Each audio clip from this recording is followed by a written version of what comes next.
Praise God! Happy Thursday po sa ating lahat. So ako pong muli, si Judea Baban from the Sanctuary Church Community Fellowship International. And welcome pong muli dito sa ating daily morning tilak. So as we start po sa umagang ito, manalangin po muna tayo. Lord God, maraming salamat pong muli dito sa panibagong buhay, sa panibagong umaga na ipinagkaloob mo sa amin upang muling pagbulay-bulayan itong mga salita nyo nawa po sa verse and sa prayer focus po na tatalakayan namin ngayong umagang ito. Kayo po yung patuloy na mangusap sa bawat isa sa amin and maging sensitive po ang bawat isang nakikinig sa mga oras na ito nang sa gayon ay madali po kayong makapangusap sa bawat isa sa amin. Kaya maraming pong salamat. In Jesus' name, amen and amen. So ang focus verse po natin para sa araw na ito ay magmumula po sa Matthew 6:22 to 23. Sinasabi po dito, the lamp of the body is the eye. If therefore your eye is good, your whole body will be full of light. 23, but if your eye is bad, your whole body will be full of darkness. If therefore the light that is in you is darkness, how great is that darkness. So this devotion po ay pinamagatan kong lamp of the body. And the prayer focus po for today is pray to keep our eyes focused on God so that our whole body may be filled with His light and love. So, ito pong verse natin today, Jesus gives a short parable about what the eye can see para i-emphasize yung importance of spiritual awareness to have a true perspective. Kasi po tandaan natin na if our eyes is good, we will see the reality and glory of His kingdom.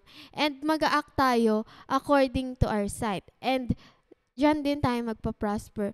Kaya sa atin po, tandaan po natin na itong mga mata natin can be used to see kung ano yung good or evil. Kung ano yung beneficial or harmful. And the things we see and perceive affect our whole being. Kaya sobrang importante po na ginagard talaga natin yung mata natin. And magagard lang po natin ito kung nakafocus talaga tayo sa ating Panginoong Diyos. Kumbaga, nakatingin lang tayo sa ating Panginoong Diyos. Na ano man yung mangyari sa buhay natin, ano man yung pagdaanan natin sa buhay natin, ay still yung mga mata natin ay nakafocus pa rin sa ating Panginoong Diyos. And sabi nga po sa isa kong nabasa, 'di ba, na Satan disguises himself bilang isang anghel of light. And yan po yung great deception niya sa bawat isa sa atin, to make people think they've found the light, pero in fact, it's the darkness of false light. Kaya sabi nga po sa 2 Corinthians 11 verse 14, and no wonder, for even Satan disguises himself as an angel of light. Dahil yung intention niya is to blind us sa truth and i-corrupt itong mind natin. And Satan uses our eyes para magkaroon ng entrance dito sa puso natin.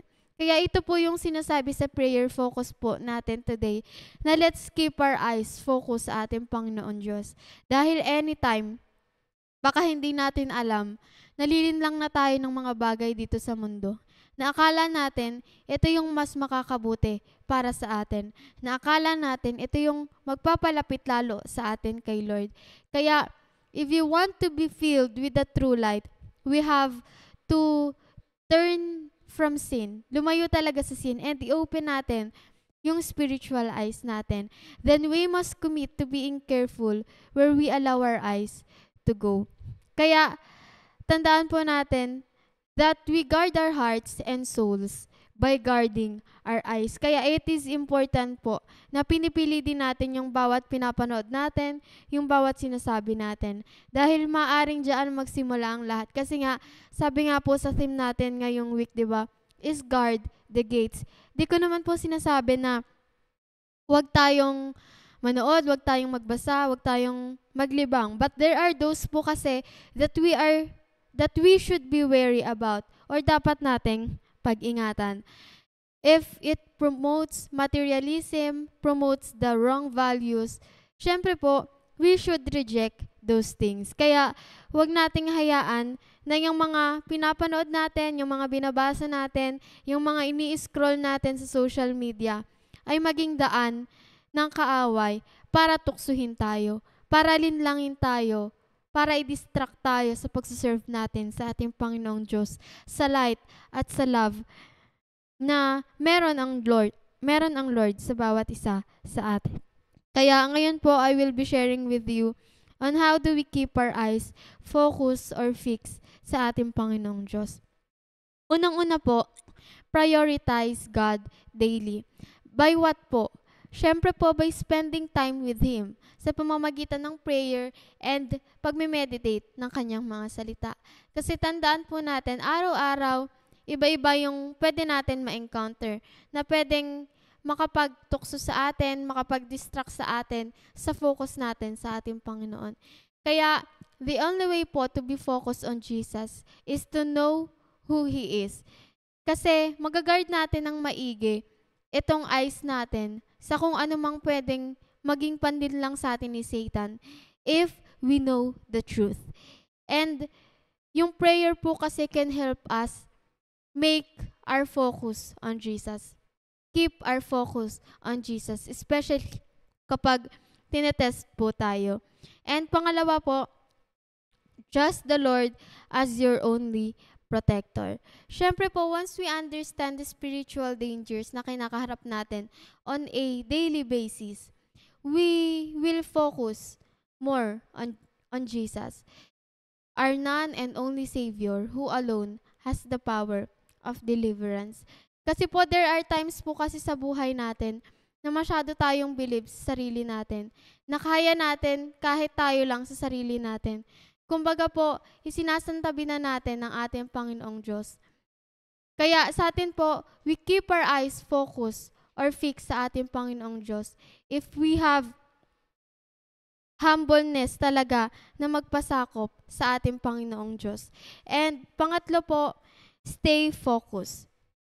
Keep your eyes on Jesus. Kasi tandaan po natin na again, sabi nga po sa verse natin, na yung eyes natin is the lamp of our body. Kaya our actions po are determined by the way we see things. Kaya ano man yung mga circumstances na mapagdadaanan natin, ano man yung mga panlilinlang, ano man yung mga panunukso, ano man yung mga distraction na gawin sa atin ni Satan, stay focused lang sa ating Panginoon. Nang sa gayon, ay hindi tayo basta-basta masisira. Hindi tayo basta-basta kakagat sa paing ng kaaway. And kapag niremain natin yung focus natin sa ating Panginoong Diyos, we will be firmly established. We won't be moved by every opinion and trend. Kaya to conclude po, sabi nga po sa prayer focus po natin today again, pray to keep our eyes focused on God so that our whole body may be filled with His light and love. Na let's desire talaga na sa bawat isa sa atin na itong mga mata natin ay nakafocus lang sa ating Panginoong Diyos. Kumbaga po, let's keep our spiritual eyes open sa ating Panginoong Diyos. Kaya, if our eyes can see clearly, our whole body will benefit from its true sight and be full of light and love ng ating Panginoong Diyos. And it also guides itong whole body po natin sa safety according sa light na nakikita natin. Dahil itong katawan po natin will act according to its light. Pero sa kabilang banda po, if our eye is bad and can't see well, your whole body will be full of darkness. Dahil maaari po tayong gumawa ng mga bagay na hindi naayon sa gusto ng Diyos para sa atin. Kumbaga po, if you cannot see or hindi natin i-open ng maayos itong mga mata natin, you are liable to act foolishly. Kaya sobrang importante po na i-open natin itong spiritual eyes natin and kay Lord lang talaga tayong mag-focus so that we can see clearly yung light ng ating Panginoong Diyos. Na yes, may pagkakataon talaga sa buhay natin na tutuksuhin tayo, i-distract tayo, but kung mananatili tayong nakafocus sa ating Panginoong Diyos, our eyes will be filled ng presence ng ating Panginoong Diyos. Because when we have eyes to see truth and makita talaga yung light ng ating Panginoong Diyos, it leads to recognition of a very present and very powerful reality, which is the reality of His kingdom. Then itong katawan natin will live according to its truth, to its glorious truth. Kaya sa atin po, tandaan natin, lastly, our eyes, yung lamp ng body natin. Kaya let's desire talaga na itong mga mata natin ay nananatiling nakafocus sa ating Panginoong Diyos. Nang sa gayon, ay hindi tayo basta-basta kakagat na lang sa pandilin lang, sa panunukso sa atin ng kaaway. Kaya, manalangin po tayo.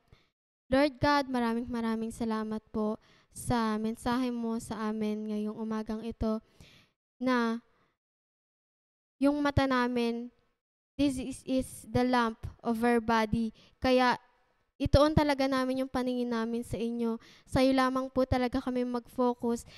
Nang sa gayon ay anuman po yung panunokso sa amin ng kaaway, anuman po yung panlilin lang na gawin sa amin, ay hindi kami basta-basta kakagat na lang sa pain ni Satan. Kaya salamat po sa reminder mo sa amin, sa bawat isa sa amin, na we should focus sa inyo lamang. And we also pray din po yung prayer request po ni Sister Lydia Fuller na para po sa kanilang church crusade, na nawa po kayo po talaga yung manguna. Na ngayon pa lang po ay kiniklaim na namin yung victory para po sa church crusade nila.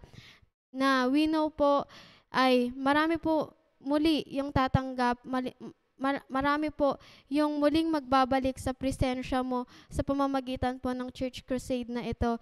Kaya God, kayo na po yung bahala sa church crusade nila. And ngayon pa lang po, nagpapasalamat na po kami sa victory na ipagkakaloob mo sa kanila. Kaya ganun din po ngayong umaga na ito sa mga papasok pa po sa school, sa work, kayo po yung patuloy na mag-ingat sa kanila. I-bless nyo rin po yung patuloy na nanonood at nakikinig ng Morning Tilak na ito. Kaya kayo na po yung bahala sa buong araw na ito. In Jesus' name, amen and amen. Kaya maraming salamat po sa inyong pagsubaybay dito sa ating Daily Morning Tilak. Marami pong salamat. God bless us all po.